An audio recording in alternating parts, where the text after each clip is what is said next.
E será que quando a gente envelhece o estresse passa? Será? Não, né? Tem muita gente aí, olha, com a idade bem avançada, que se sente estressado com muita coisa. Envelhecer, gente, traz muitas mudanças e afeta o nosso corpo, afeta também como a gente lida com as nossas emoções, com as nossas situações do dia a dia, né? E isso deixa os idosos mais vulneráveis a problemas psicológicos. Gente, isso não é legal, né? Então a gente foi até as ruas para saber como as pessoas ficam quando estão estressados. Quais são esses sintomas? Dá só uma olhadinha.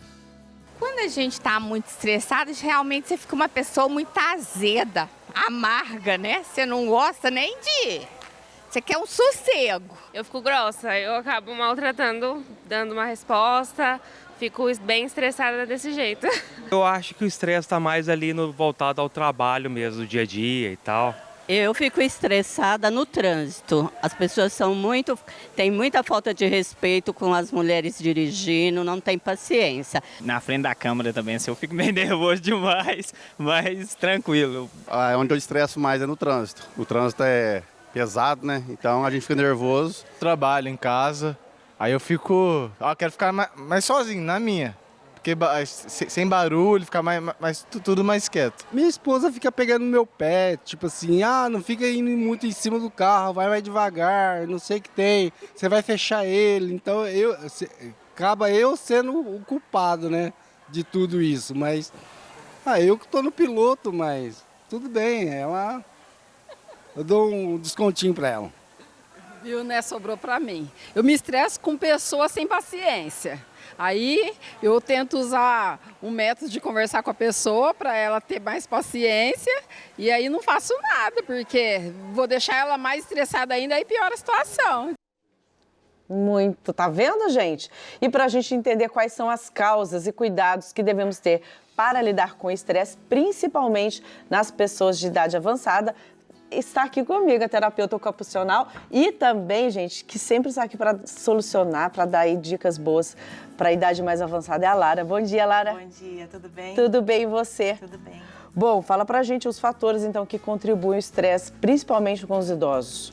Olha, os idosos, principalmente, eles vão ter algumas dificuldades que vêm com o envelhecimento, que são as perdas, né? O luto, perda de entes queridos. A questão financeira, que eles, se não se prepararam até ali, essa instabilidade financeira gera um estresse. E principalmente as mudanças que vêm, das mudanças que você deixa de fazer atividades durante a vida, deixa de ter contato social e provavelmente tem algumas limitações que vieram com a idade e isso gera um estresse muito grande no idoso. Nossa, é muito triste, né? É, exatamente. Acho que esses dois fatores últimos que você coloca, encerrar as atividades que fazia antes, mudar essa rotina e também não ter mais contato com tantas pessoas e sentir incapacitado. A aposentadoria é um grande marco também, né? Uma mudança muito grande de uma ruptura do que ele fazia e aí ele deixa de fazer. E se ele não se prepara para esse envelhecimento no engajamento social e das atividades do dia a dia, o estresse é maior para o idoso.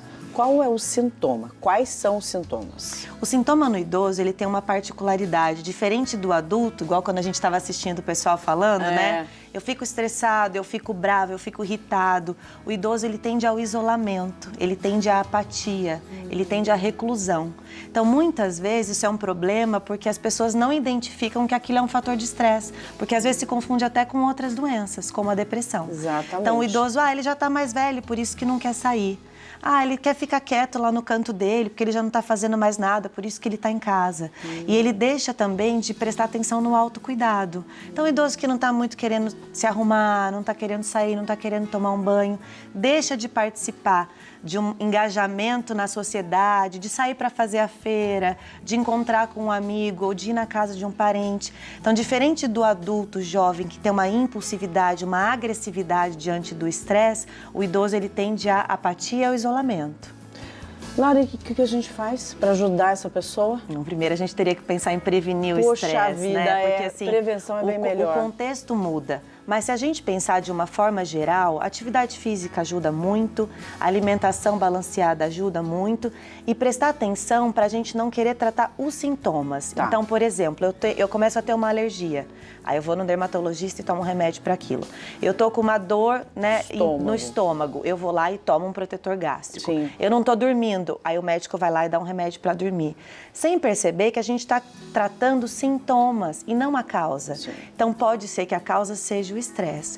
Então, procurar a ajuda de um médico geriatra ou, em casos mais graves, de um psiquiatra, de um estresse crônico. Sim. E quando a gente fala de estresse crônico, é o estresse que ele tem uma intensidade baixa por 3 meses ou mais.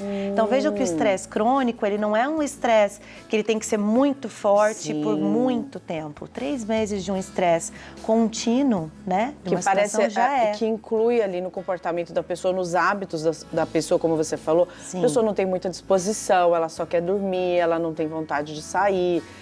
Que parece que é um cansaço. Isso, né? Isso, que eu não tenho vontade, não tenho disposição para fazer as coisas, mas se isso perdura, eu preciso de uma ajuda, porque talvez seja esse estresse e o idoso, por ele já ter o corpo perdendo algumas funções, ele já não tem a mesma condição de um adulto para lidar com uma situação de estresse, porque o estresse, a definição é a capacidade do meu corpo de lidar com algo difícil, né? Sim. Tanto emocionalmente quanto fisicamente.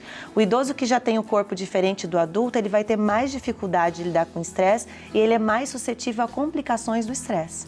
Quais as complicações? A gente tem a depressão, a gente tem um declínio cognitivo e até mais risco de demências, né? Os neurônios no estresse do idoso ou de qualquer pessoa, ele já diminui os dendritos e as capacidades de passar informação, principalmente no hipocampo, que é onde está a grande capacidade da gente de memória.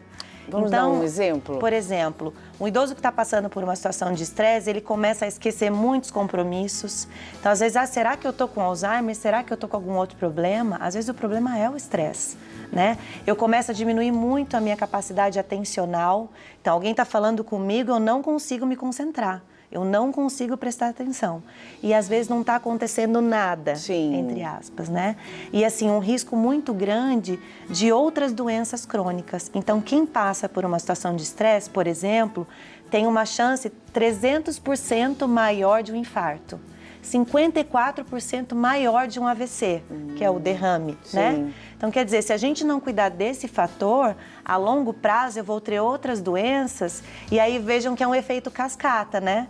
Eu vou ficando doente, eu vou me limitando mais, esse estresse vai piorando, eu durmo pior, eu tenho mais dor de estômago e aí a gente não consegue resolver esse problema. E desanima mais pra vida, fica mais na cama. Me isolo mais. Isola mais. Tenho menos engajamento com a vida. E aí eu tendo a ficar cada vez pior. Né? Lara, mas aí, para tirar uma pessoa desse lugar... É por isso que a gente tem que evitar que isso aconteça e prestar atenção nos sinais. Então, se você convive com um idoso, ou se você é idoso, e você percebe que você está querendo se isolar, que você não está fazendo as coisas que você fazia antes, não se cuida como antes, né? Pode ser que seja um estresse que você nem se dá conta que isso está acontecendo. Exatamente. Né? Por exemplo, datas comemorativas. É muito comum chegar perto de um Natal, por exemplo, ou de um aniversário de alguém querido, e o idoso ter uma situação de estresse porque ele não tem mais aquele convívio de antes, né?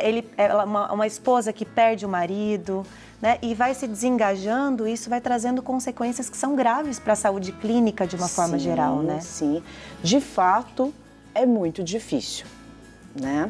De fato é muito difícil chegar ali, acima de 70, você considera? Na verdade, a gente vai considerar que isso acontece mais perto de quando as limitações maiores vão acontecendo. Os idosos longevos, 80 anos ou mais, têm mais chance. Né? Mas se a gente pensar no envelhecimento como um todo, eu acho que esse é o ponto. A gente não pensar só no envelhecimento 60, 70 mais. Vamos pensar antes, está todo mundo envelhecendo, né? Todos os dias. Mas isso aparece mais em marcos como aposentadoria, por Sim. exemplo. Né? Se a gente não se prepara para isso, isso vai aparecer talvez perto dessa idade, né? Sim, parar de trabalhar, né? Por mais que às vezes a pessoa aposente, ela continua, mas o corpo não é uma máquina, automaticamente vai sentindo as dificuldades e ele vai vendo a necessidade de parar, né, Lara? Lara, como que a família, como as pessoas que convivem próximas de pessoas assim pode ajudar um idoso? Acho que primeiro numa aproximação com o idoso, né? Então, assim, tirar aquele preconceito de, isso é porque tá idoso, é porque tá velho, então quer ficar em casa. Então, tirar esse preconceito, se aproximar, estabelecer um diálogo de dizer, olha, eu tô percebendo que você tá diferente do que você era um tempo atrás. Tá acontecendo alguma coisa? Você tá preocupado com alguma coisa? Né? Então, essa aproximação é importante, porque talvez você não consiga dar o suporte necessário, porque o tratamento é complexo, mas direcionar o idoso. Se você se coloca próximo a ele, dizendo que você pode oferecer ajuda, que seja uma ajuda profissional, especializada, né? Um médico, por exemplo, um psicólogo, você já está oferecendo um suporte que é o que ele precisa. Quem está com sofrimento emocional precisa de alguém que esteja vendo que ele está em sofrimento emocional. Né? Então, o idoso, ele se sente muito sozinho muitas vezes, porque parece que ninguém tem paciência de escutá-lo, ninguém tem paciência de parar a vida para sentar e tomar um café com ele. Exatamente. Então, a família tem que perceber esses sinais e se colocar próximo. Acho que esse é o primeiro ponto, mais importante. Sim. E a abordagem, né, Lara? Como você colocou, não chegar exigindo ou não chegar assim querendo mudar a força, mas talvez descobrir ali uma maneira de abordar para que ele também se sinta acolhido, porque não é fácil. E não minimizar as queixas, né? Muita gente não sabe lidar com problemas de saúde mental, porque não é concreto, a gente não está vendo o que está acontecendo por dentro. Então, aquela frase de, não aguento mais você desse jeito, já falei para você sair de casa e você não sai. Você não está ajudando o idoso, na verdade, né? Nem um pouco. Na verdade, você está piorando esse estresse. Exatamente. Esse jeito de falar e essa maneira com que se aproxima, é aí que ele vai talvez ficar mais acolhido, mais retraído, né? E mais difícil. Sim. Bom, Lara, muito obrigada. Foi muito bom bater esse papo com você. Obrigada. Valeu mesmo, viu? Muito bom aprender, né? Pra gente poder cuidar e ajudar a cuidar da nossa vida e dos idosos também. Com certeza.